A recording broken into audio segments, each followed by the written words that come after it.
Before sunrise in northern Canada, the cold can silence engines, roads, and even the courage to step outside.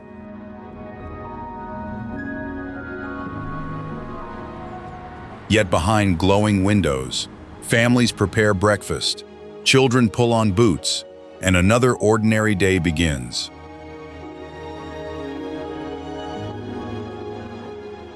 This is Canada, where breathtaking beauty often arrives carrying a warning hidden beneath the snow.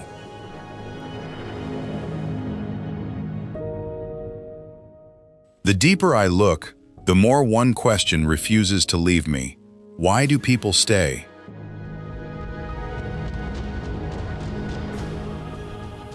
Perhaps the answer is waiting among frozen bays, crowded cities, ancient homelands, and kitchens filled with many languages.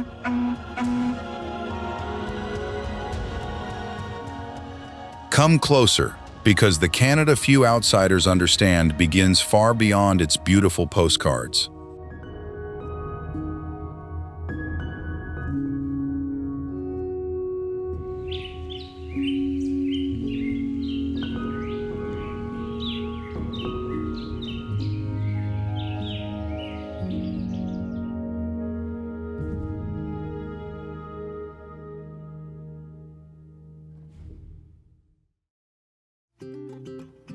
From space, Canada seems endless, a sweep of blue water, dark forest, white tundra, and folded mountains.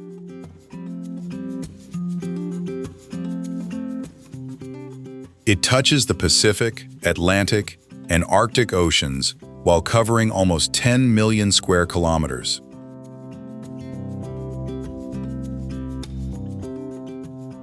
Only Russia is larger, yet numbers cannot explain what such distance does to the human heart.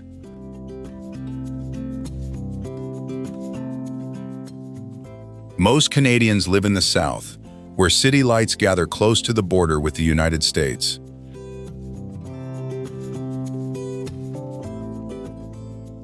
Travel north, and those lights loosen, roads narrow, phone signals weaken, and silence begins taking up more space.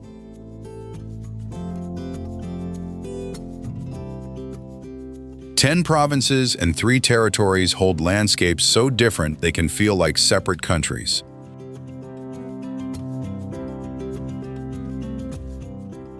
The west climbs into mountains, the center opens into prairies, and the east meets a restless ocean.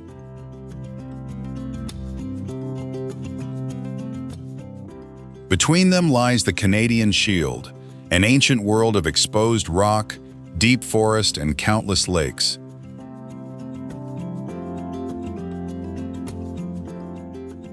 In summer, daylight can linger like a promise. In winter, darkness may arrive before the working day ends.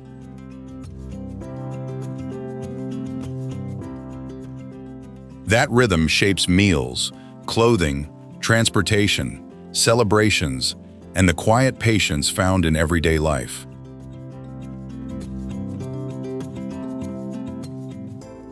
I am moved by how often comfort here depends upon preparation rather than luck.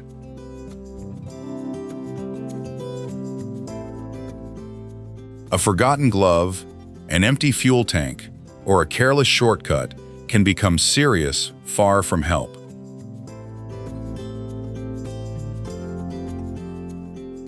Still, people build homes, raise children, welcome newcomers, and create warmth where the landscape offers little.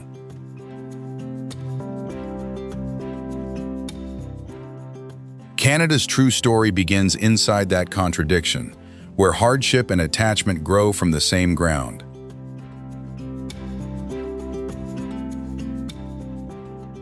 Nowhere does that feeling strike harder than along the lonely road leading into Tombstone.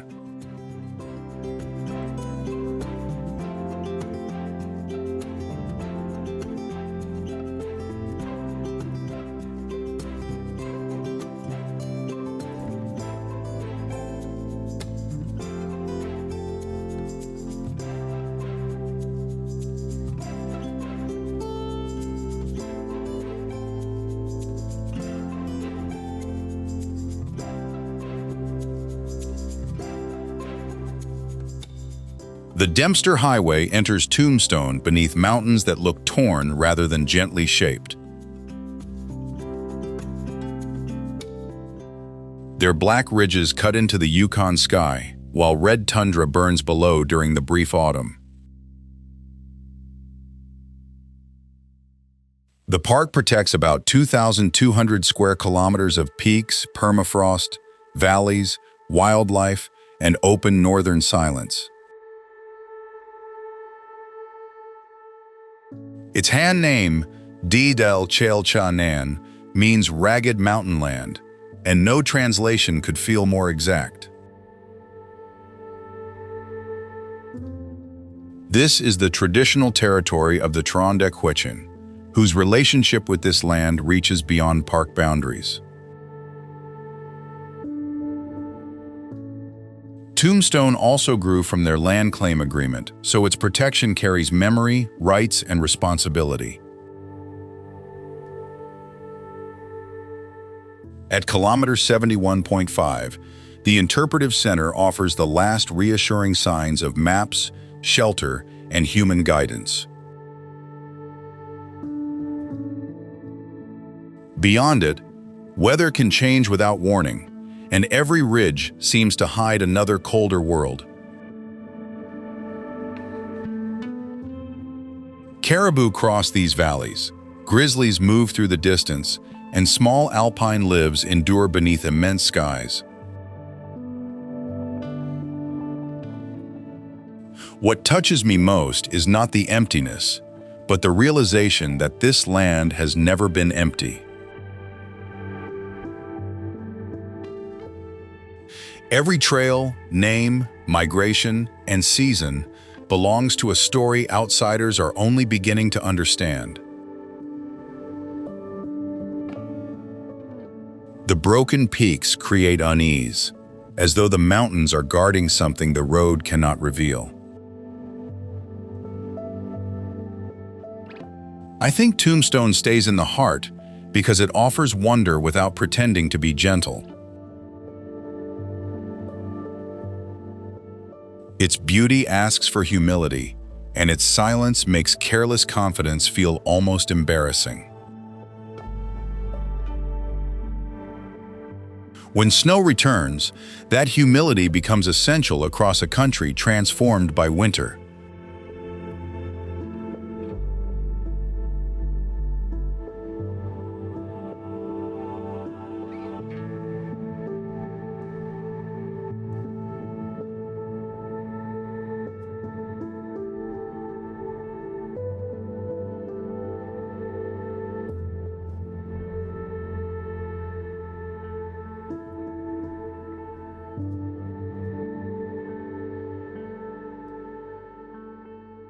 The first snow may look innocent, but by morning, it can erase curbs, paths, parked cars, and familiar distances.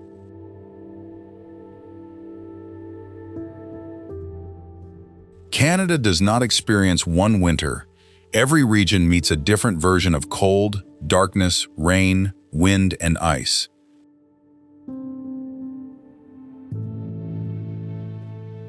Along the Pacific coast, winter often arrives as rain, while the interior hardens beneath deep snow.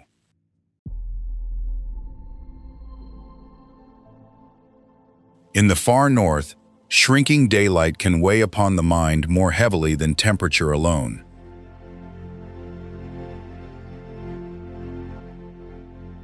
Before leaving home, people check forecasts, warm engines, scrape glass, test batteries, and reconsider unnecessary journeys.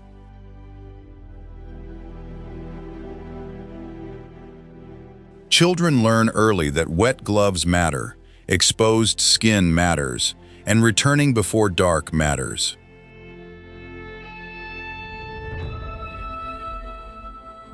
Snowplows work before sunrise so schools, hospitals, shops, and offices can reopen their daily rhythm.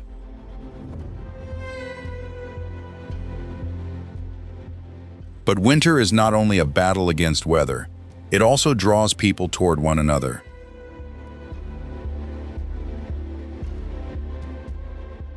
Neighbors clear shared steps, Strangers push stranded cars, and kitchens glow brighter against the early night.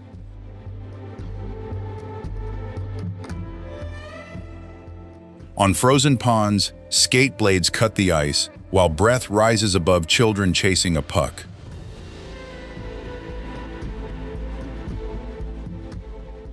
At Abraham Lake, pale methane bubbles remain trapped below clear ice, like messages paused beneath the surface.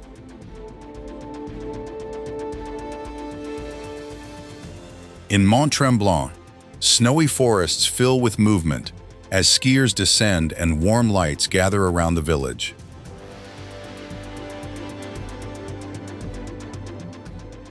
I find the smallest winter scenes most moving. An extra scarf, a cleared doorway, a waiting cup of soup.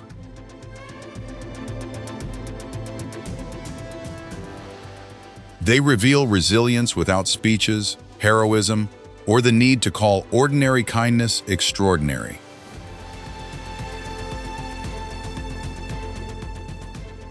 Yet cold can also isolate older residents, strain household budgets, and make remote travel dangerously uncertain.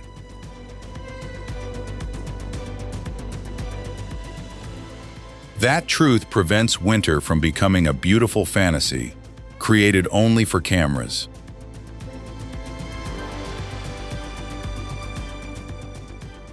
Then, on certain nights, the darkness itself begins to move, and the sky offers an answer made of light.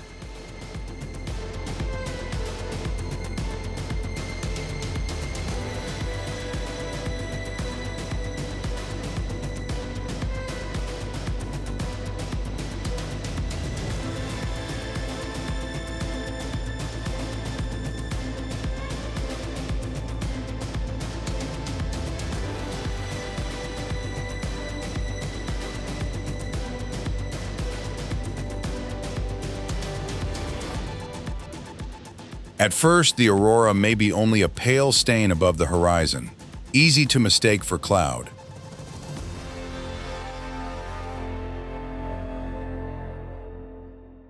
Then it stretches, bends, and suddenly pours across the darkness, like color learning how to breathe.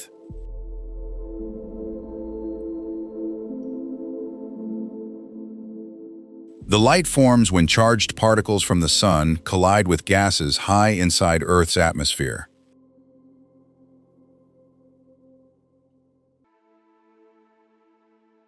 Green appears most often, while red, violet, and blue emerge under different conditions and heights.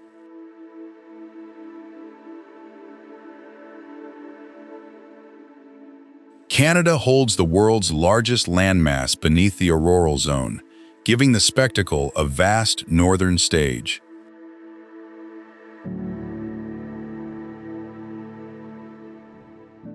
Across many northern regions, the viewing season begins near late summer and continues until spring.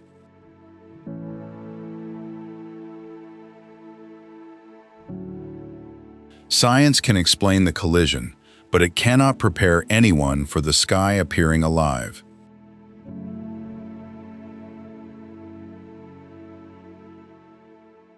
I keep thinking about those particles crossing space, only to end their journey above a sleeping community.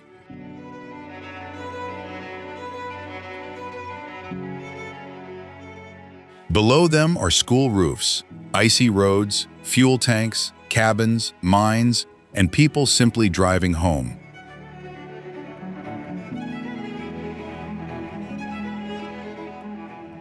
That contrast makes the aurora more powerful than any carefully arranged show could ever become.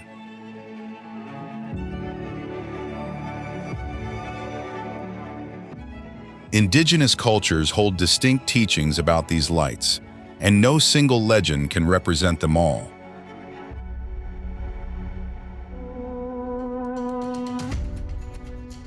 Their meanings remind us that northern skies were read, remembered, and respected long before modern cameras.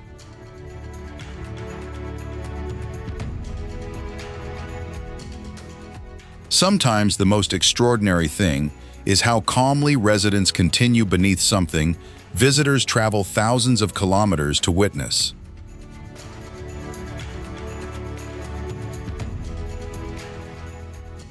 But on the frozen ground below, another northern icon is waiting for something far less certain.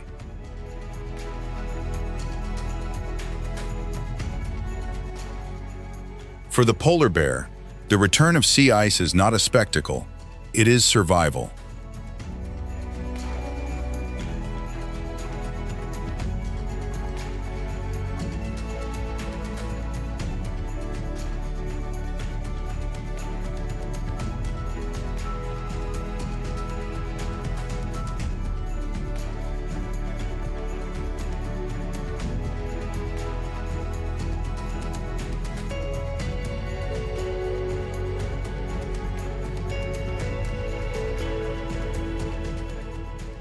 A polar bear walking across bare tundra looks unstoppable until we understand what it is waiting to reach. Its true hunting world lies offshore, where sea ice creates access to seals beneath the frozen surface.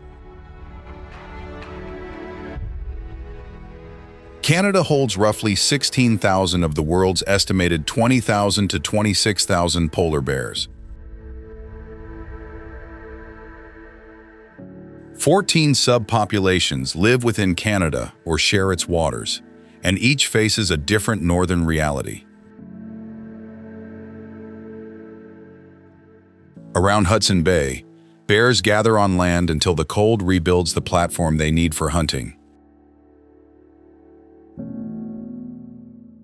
Every extra day without ice quietly spends the energy stored inside their bodies.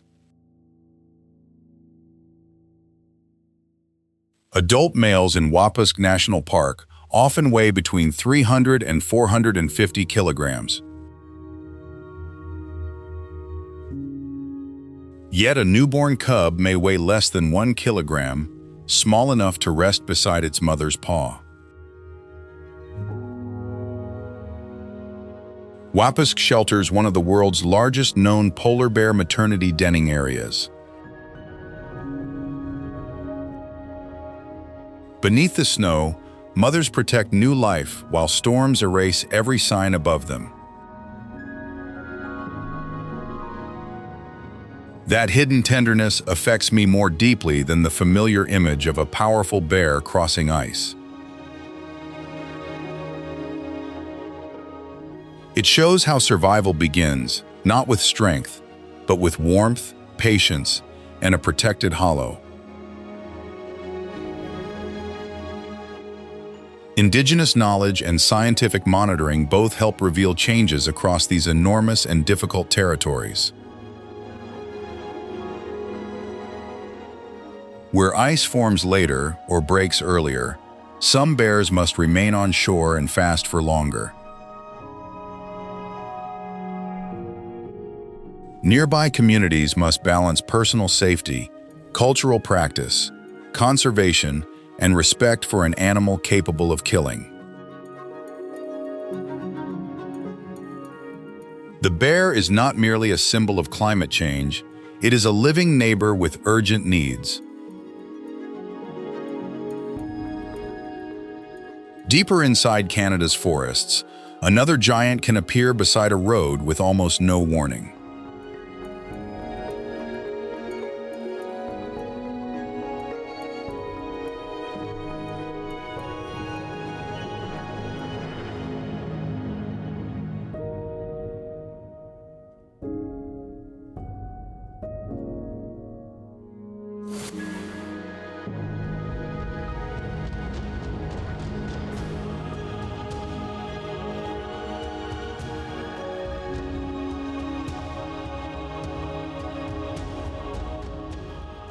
Before the body appears, there may be only ripples, reeds moving, and two enormous ears above the water.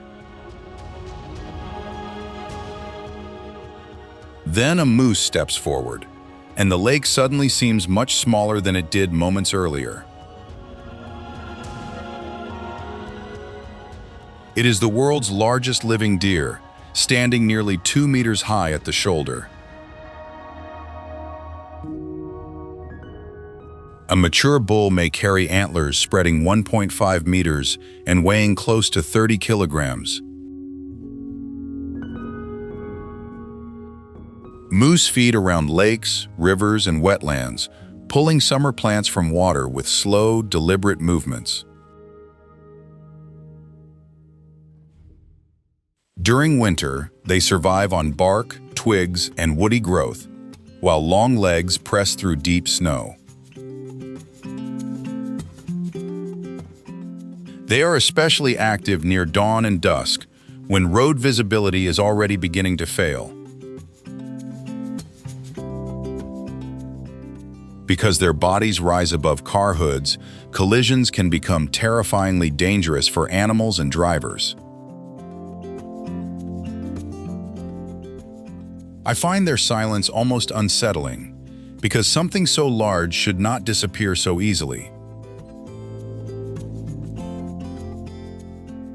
One moment, the animal fills the roadside. The next, the forest closes and keeps its secret. Its awkward face, long legs, and heavy antlers are not imperfections, but answers shaped by northern life. The encounter leaves admiration, yet it also leaves a warning to slow down and remain alert. Still, no animal can reveal Canada fully without listening to the first peoples of these lands.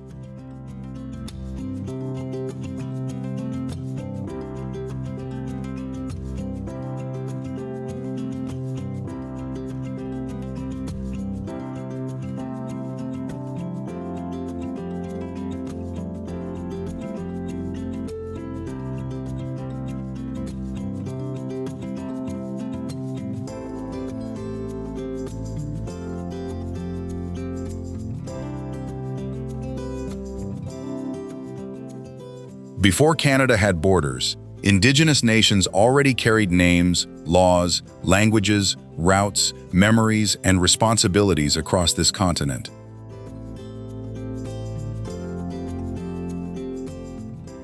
Today, the Constitution recognizes First Nations, Inuit, and Métis as three distinct Indigenous peoples.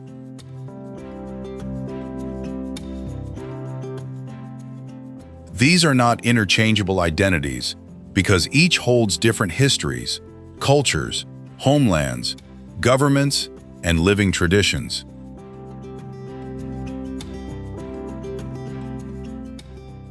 The 2021 census counted more than 1.8 million Indigenous people, about 5% of Canada's population.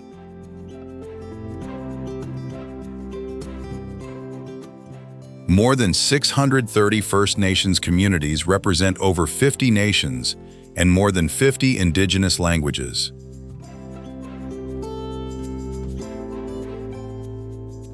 But statistics cannot show what disappears when a place name is forgotten or a language falls silent.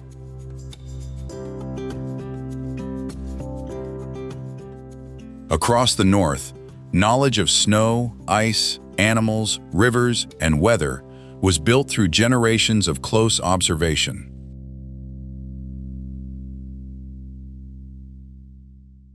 That knowledge kept families alive, guided travel, protected food, and taught when the land needed rest.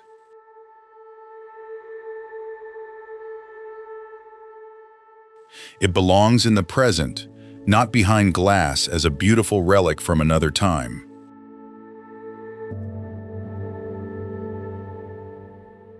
Indigenous people lead governments, businesses, schools, media, art, language programs, and conservation work across Canada today.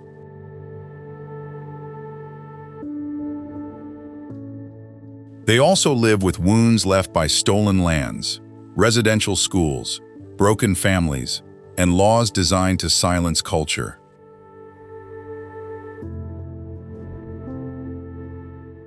This history is difficult to hear, but looking away would repeat the same refusal to listen.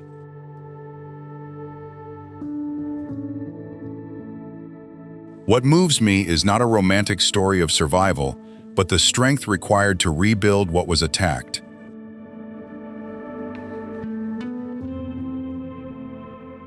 At Tombstone, Churandequichan presence changes the meaning of every trail, mountain, and protected boundary.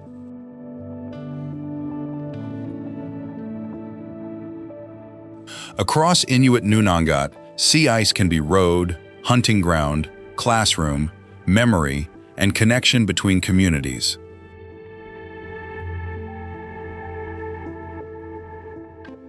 Métis histories carry family networks, trade routes, resistance, language, music, and movement across wide regions.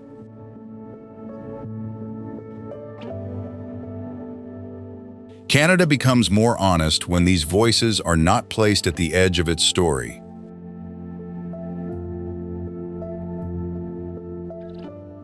And that honesty matters in a country where millions of newer arrivals are also learning how to belong.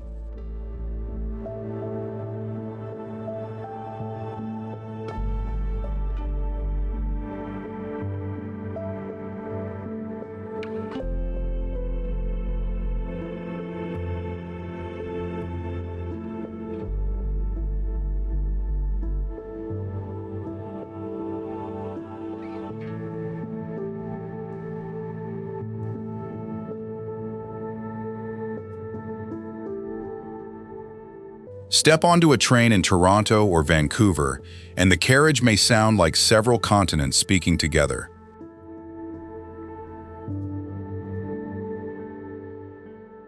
English, French, Punjabi, Cantonese, Arabic, Tagalog, Spanish, and many other languages move through the same morning.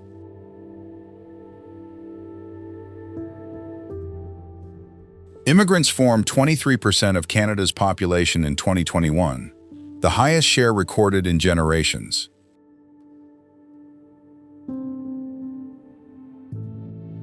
Nearly 3 in 10 Canadians could hold a conversation in a language beyond English or French.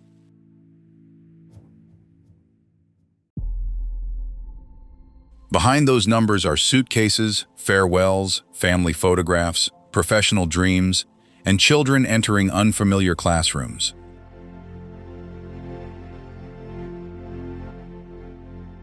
Some newcomers find safety quickly, while others struggle with discrimination, expensive housing, and qualifications that go unrecognized.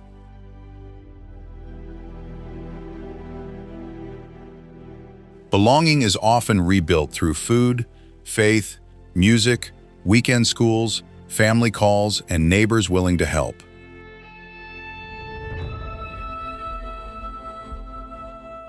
I think Canada's diversity feels most beautiful when nobody is performing it for a camera.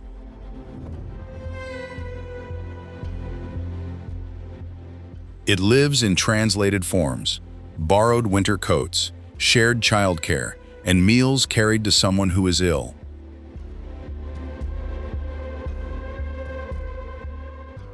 The country is not one seamless mosaic, because cultures sometimes disagree, fear one another, or compete for space.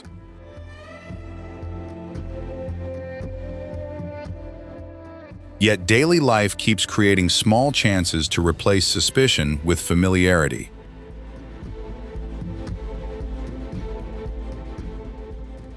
A child can inherit several histories without being forced to abandon any of them.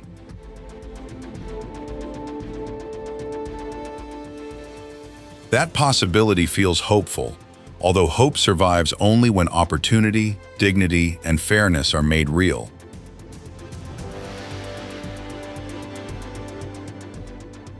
Politeness may soften an encounter, but genuine welcome begins when institutions protect the person standing outside.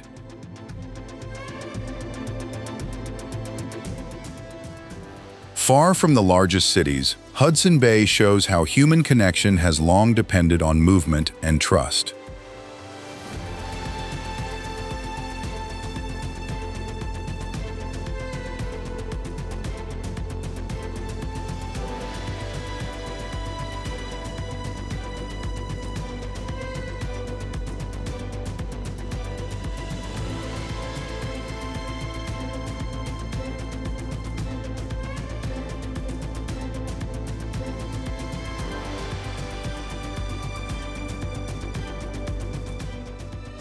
On a map, Hudson Bay resembles a blue hollow pressed deep into the middle of Canada.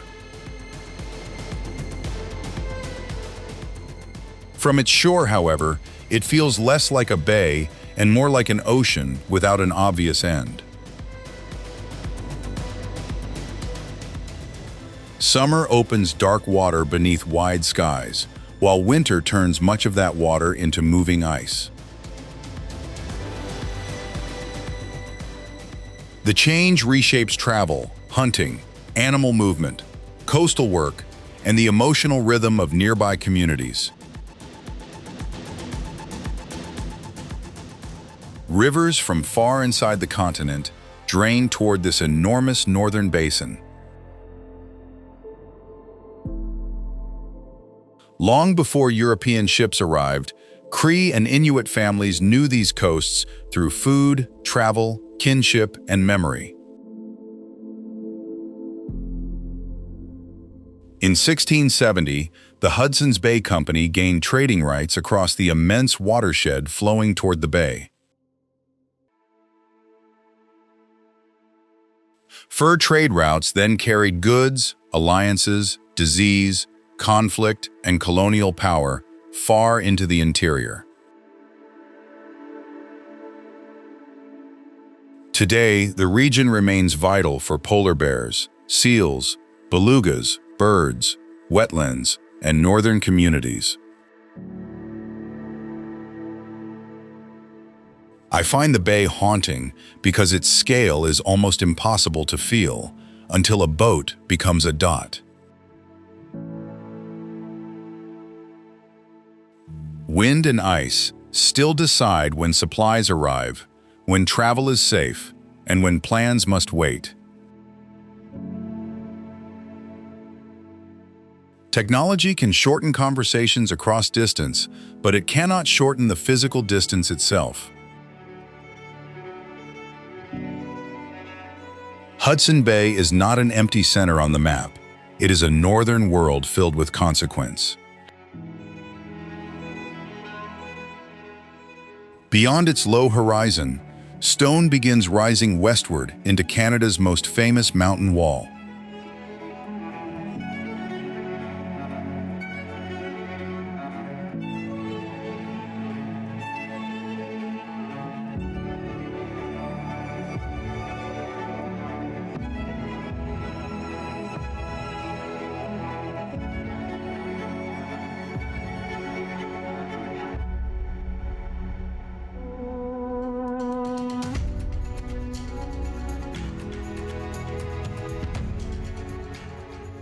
The first Rocky Mountain peaks do not appear gently. They rise like a sudden interruption in the land.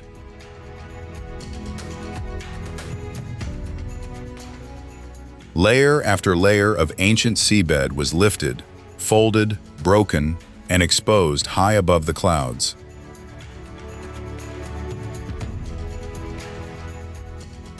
Later, glaciers carved deep valleys, sharpened ridges, and filled mountain basins with cold blue water.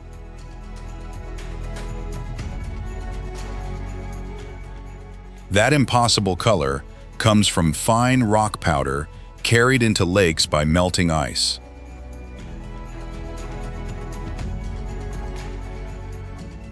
The Canadian Rocky Mountain Parks now form a UNESCO World Heritage Site across Alberta and British Columbia.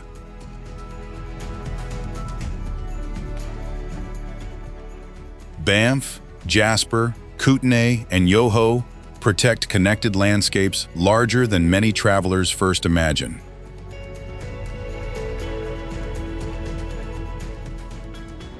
Snow stored high above eventually becomes rivers flowing toward opposite sides of the continent.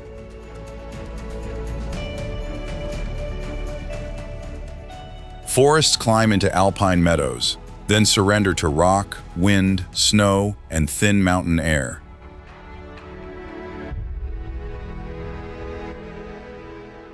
Animals cross highways and railways along routes older than the towns built beside them.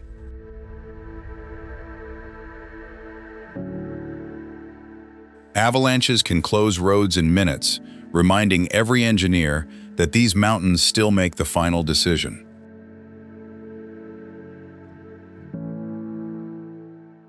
What moves me most is watching clouds hide the summits after revealing only part of their height.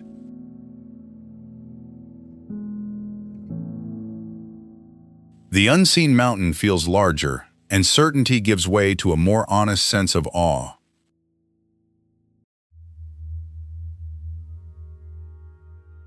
Tourism supports communities, but traffic, waste, noise, and crowded viewpoints place growing pressure on fragile valleys.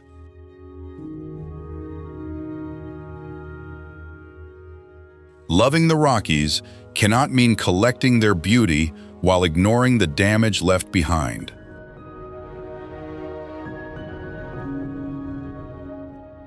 Their greatest gift may be the uncomfortable question of whether wonder can teach restraint.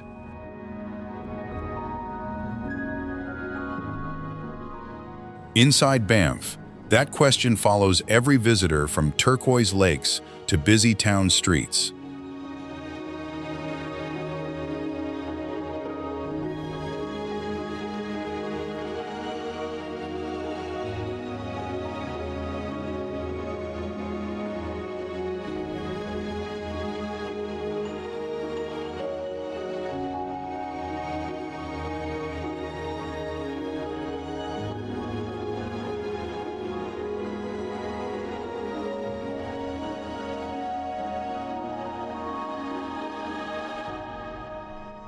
At Banff, wild mountains tower above cafes, buses, hotels, and travelers arriving from every corner of the world.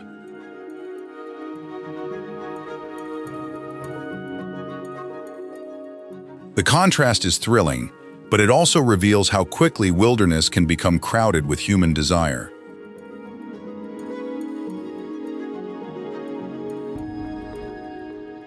Founded in 1885, Banff became Canada's first national park and helped begin the national park system.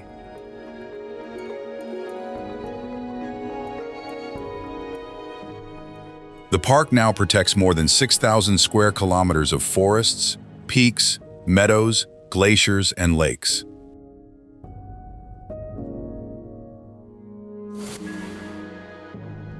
Its story began around hot springs near Sulphur Mountain and grew alongside the Transcontinental Railway.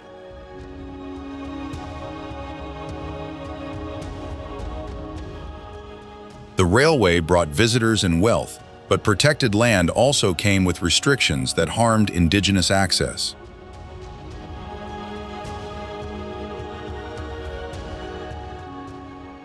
That truth changes the story from a simple conservation triumph into something more human and complicated.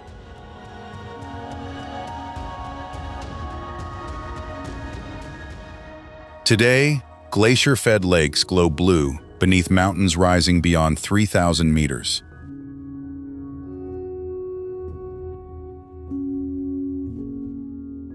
Their beauty can make time disappear, especially when morning light reaches the water before the crowds.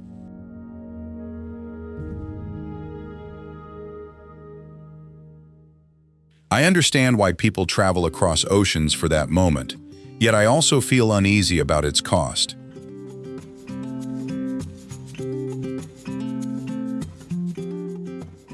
Glaciers are shrinking, roads are busy, and famous shorelines must absorb millions of footsteps and expectations.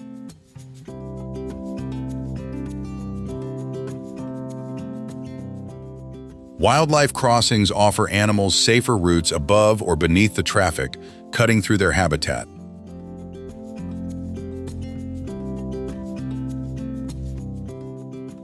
Seasonal closures protect sensitive areas, asking visitors to accept that not every place must remain available.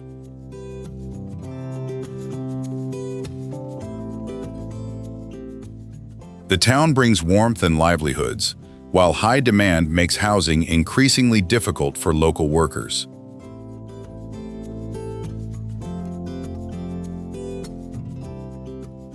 Banff touches the heart because its beauty refuses to separate wonder from responsibility.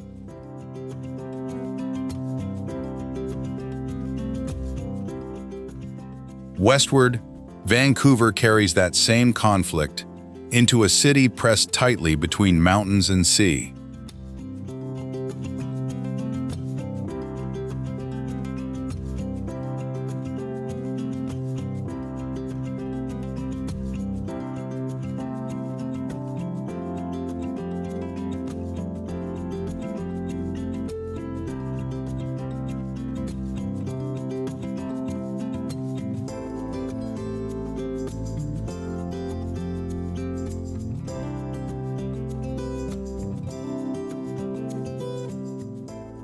On clear mornings, Vancouver's towers seem to rise directly between shining water and snow-touched mountains.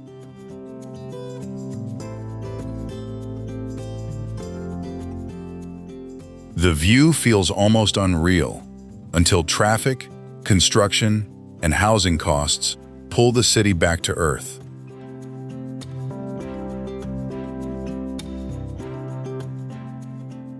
Vancouver covers about 114 square kilometers and counted more than 662,000 residents in 2021.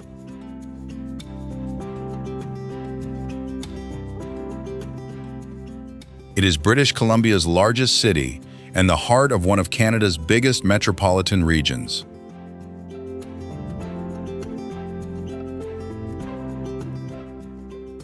Eight ocean beaches place saltwater surprisingly close to offices, apartments, schools, and busy neighborhoods.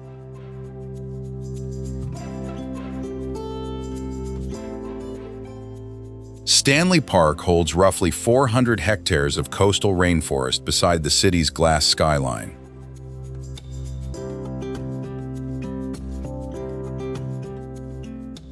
Along the seawall, cyclists and walkers move between beaches, harbor views, giant trees, and mountain shadows.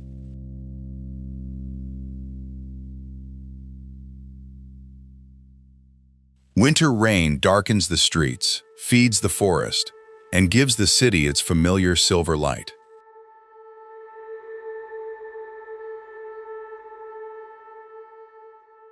Vancouver stands on the unceded territories of the Musqueam, Squamish, and Tsleil-Waututh nations.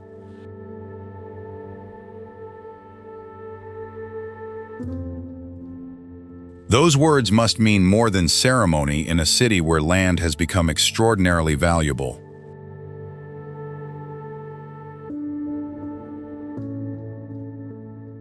I am drawn to Vancouver's beauty, but the distance between wealth and housing insecurity is painful to ignore.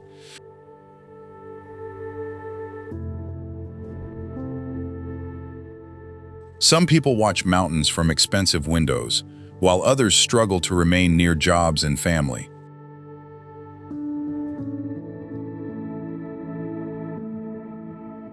Rising seas and coastal flooding add another uncertainty to a city built so intimately beside water.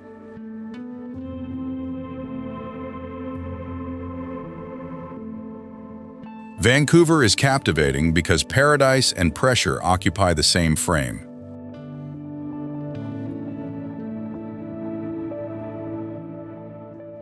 Across the country, Algonquin offers a quieter world where movement slows to the rhythm of a paddle.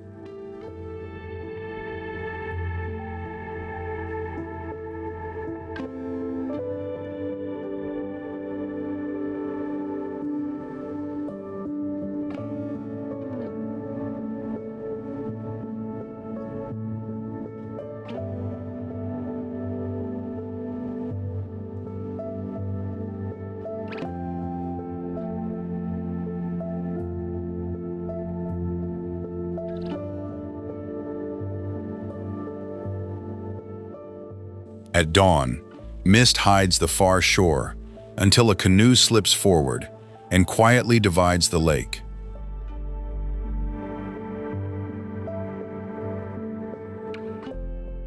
Algonquin was established in 1893 and protects about 7,635 square kilometers of forests, bogs, rivers, and lakes.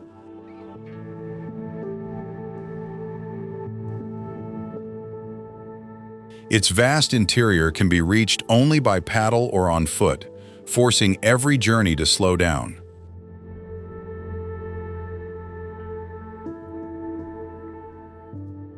More than 2,000 kilometers of canoe routes connect waterways through narrow passages and forest portages.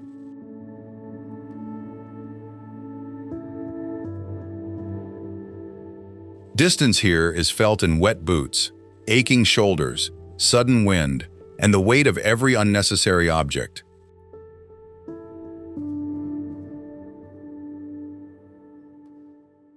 In autumn, maple hills turn red and gold so intensely that the forest seems lit from within.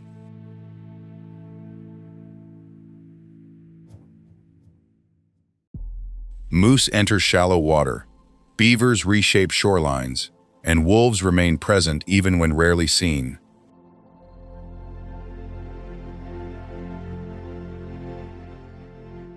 Then a loon calls across the lake, and the sound seems to stretch the darkness between campsites.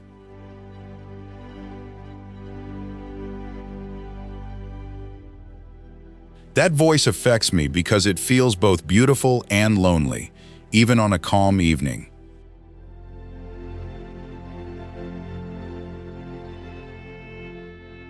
Rain can cancel plans, cold water can punish carelessness, and headwinds can make a short crossing exhausting.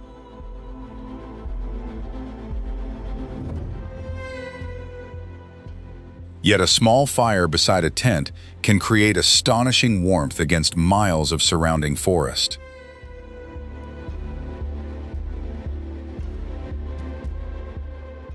Algonquin teaches that comfort does not require much, but attention cannot be allowed to fade.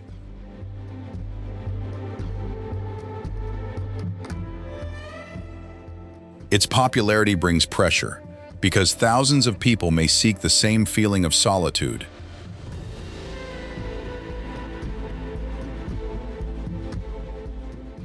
The park's quiet becomes precious precisely because it can be damaged so easily.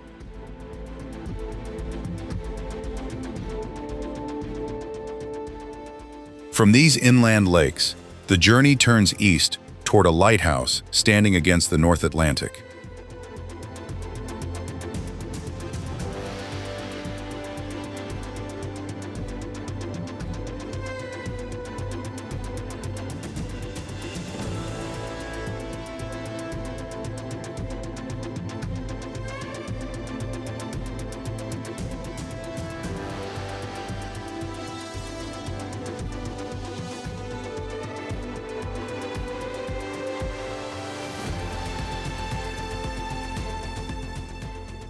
At Peggy's Cove, a white lighthouse stands above granite polished by ice, rain, salt, and endless Atlantic weather.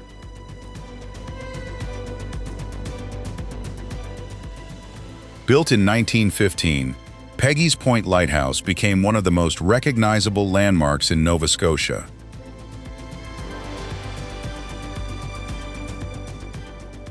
Yet below the postcard view, Peggy's Cove remains a working fishing community with real homes and livelihoods.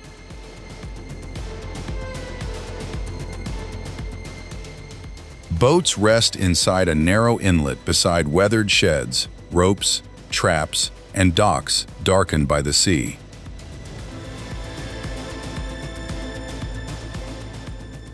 Families have remained here across generations, carrying knowledge shaped by storms, markets, loss, and return.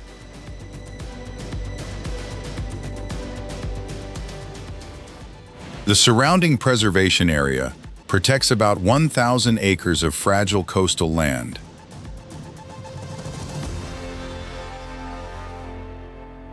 Smooth granite invites visitors closer, but wet black rocks near the waves can be deadly.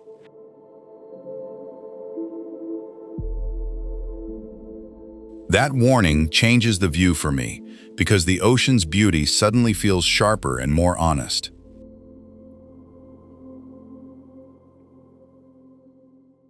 Wind steals words, spray reaches the lighthouse, and a distant wave can become dangerous within seconds.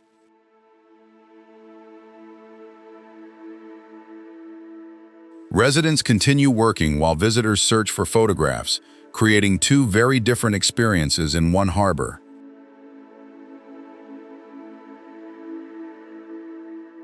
To see Peggy's Cove properly is to respect private lives, working boats, and the sea's unpredictable power.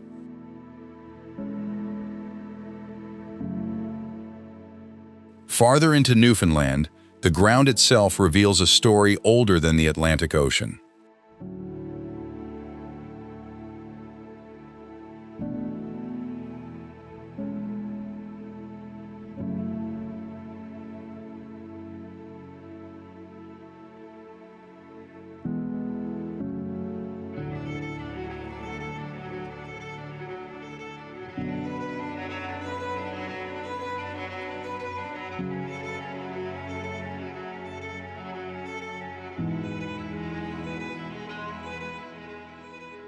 Gros Morne opens with a strange sight: rust-colored mountains rising beside green valleys and dark blue water.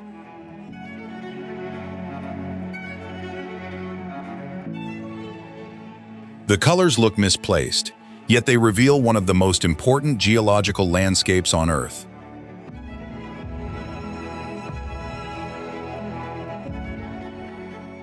Located in western Newfoundland, the park became a UNESCO World Heritage Site in 1987.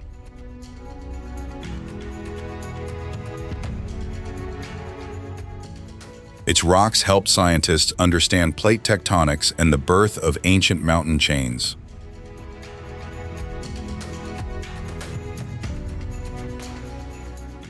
At the tablelands, stone from Earth's mantle lies exposed after continental collision forced it upward.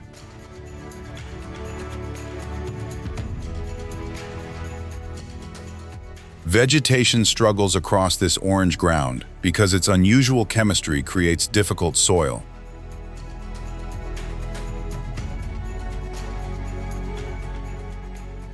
I find the site deeply moving, as though the planet has opened a hidden page of its memory.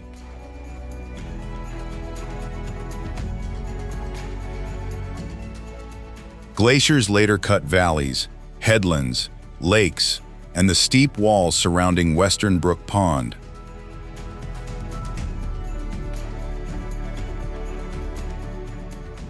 Some cliffs contain rock approaching 1 billion years old, making human history feel almost weightless.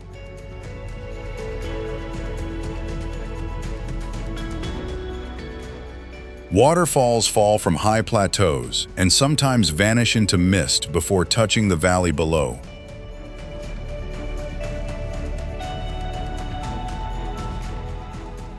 Elsewhere, beaches, bogs, forests, and small coastal communities soften the park's immense geological drama.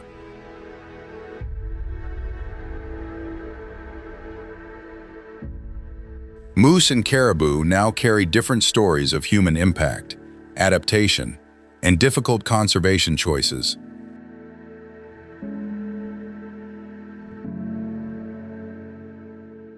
Fishing, seasonal work, tourism, and storytelling continue shaping life around the park.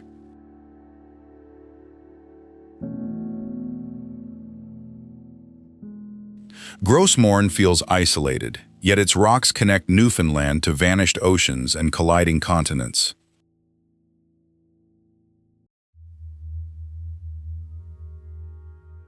That thought leaves a quiet sadness, because even the strongest landscapes are records of disappearance.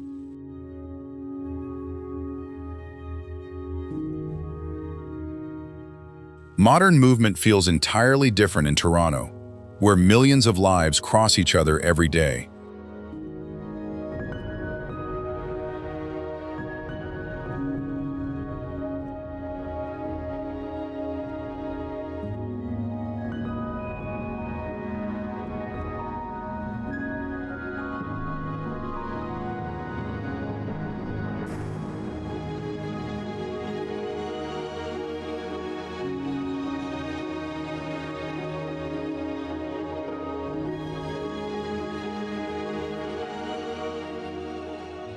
Toronto wakes in layers, streetcars ringing, trains arriving, coffee pouring, construction climbing, and Lake Ontario brightening nearby.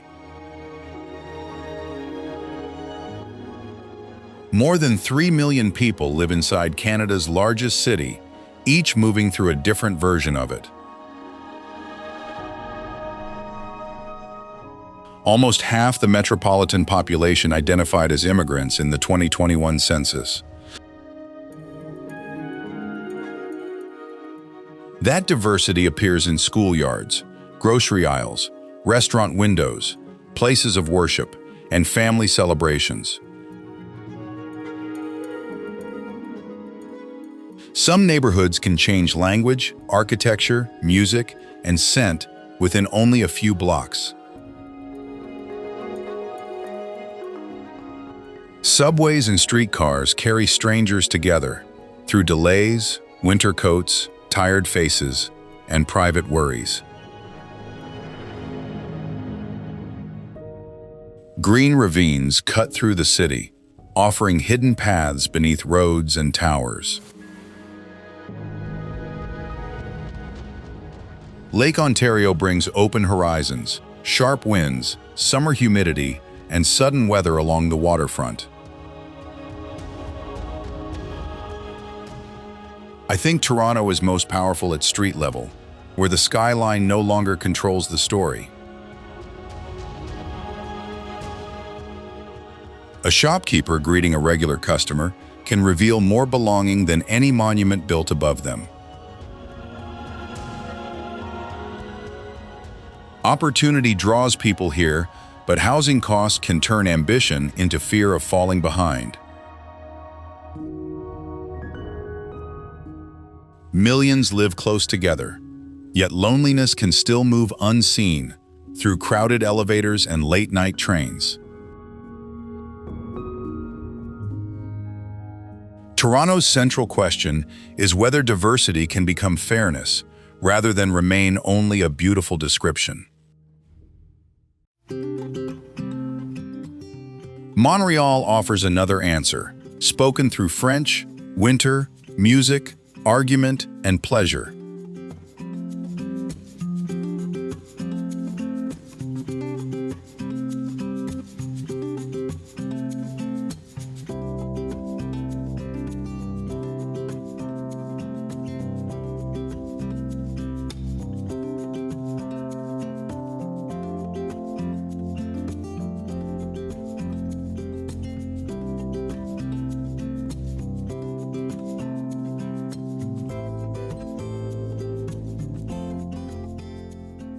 Montreal rises from an island where old stone streets meet painted walls, bicycle lanes, and heavy winter snow.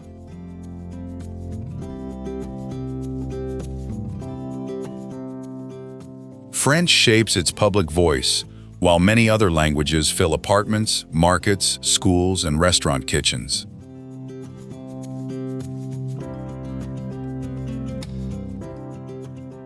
Old Montreal carries centuries in its facades, but the wider city refuses to become a museum.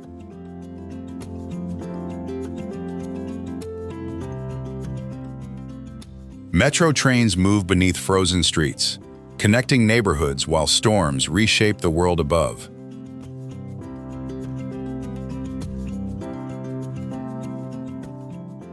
Here, winter becomes more than endurance through skating, festivals, warm food, humor, and stubborn outdoor life.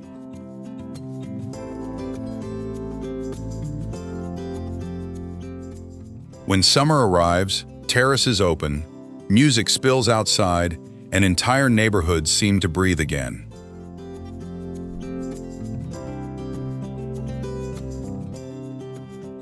Mount Royal offers a green refuge above traffic, apartments, universities, and the river beyond.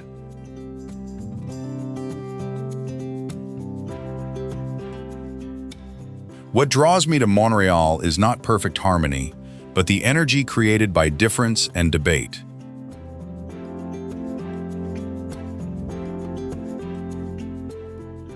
Language, identity, politics, and memory remain present in ordinary conversations and cultural choices.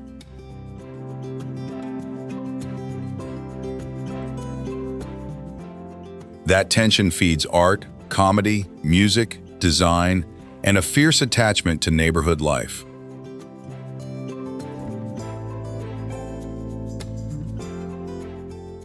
The city still faces rising costs, aging infrastructure, inequality, and the pressure of environmental change.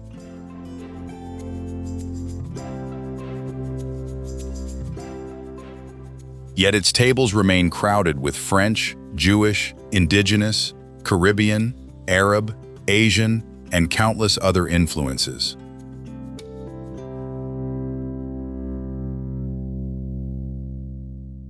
Montréal seems able to argue passionately, without forgetting the importance of pleasure.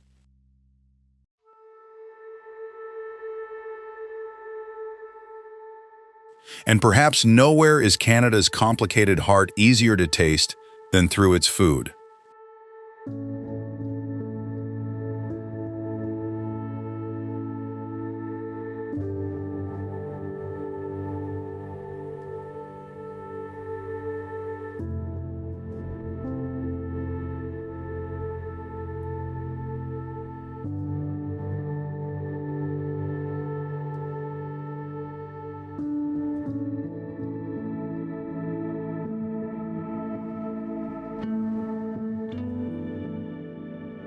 Canadian food is not one recipe. It is a table continually widened by weather, memory, migration, and survival.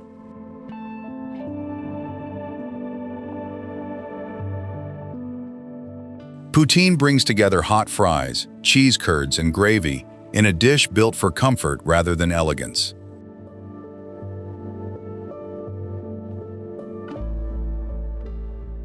Maple syrup begins in the forest, where freezing nights and warmer days awaken the sap.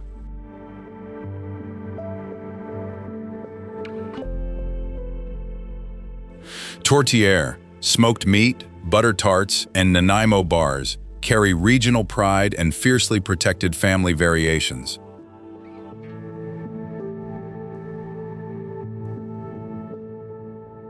On the coasts, salmon, cod, lobster, shellfish, and Arctic char keep meals tied to water and season.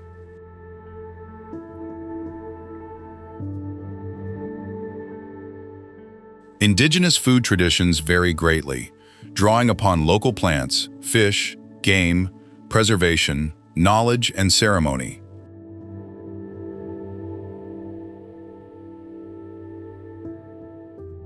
Bannock carries a complicated story of Indigenous adaptation, beside ingredients spread through colonial disruption.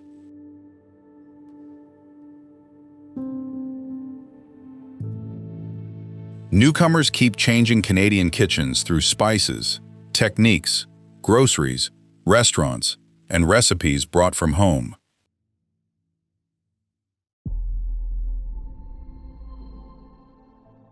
I think few images are more touching than an inherited dish steaming beside a window covered in snow.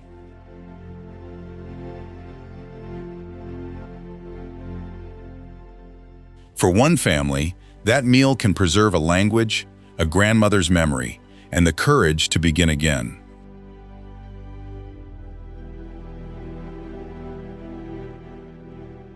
Around the table, Canada's differences do not disappear. They finally have enough time to listen to one another.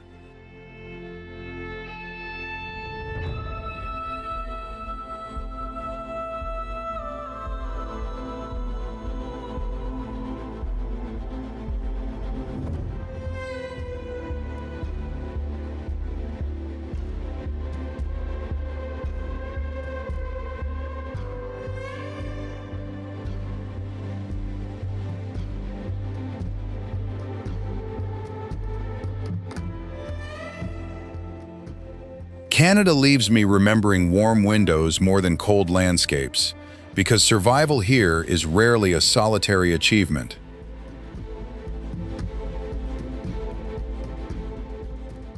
From Tombstone's broken peaks to Montreal's crowded tables, belonging grows through memory, preparation, courage, and shared care.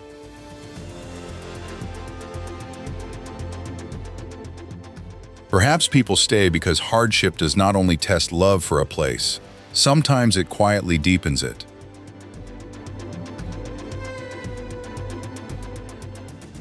Tell us in the comments which Canadian story touched your heart or awakened your curiosity most deeply.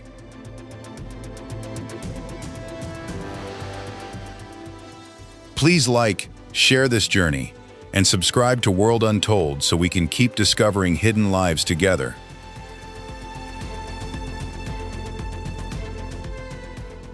Until our next journey, may every dark horizon remind us that light often arrives after we choose to wait.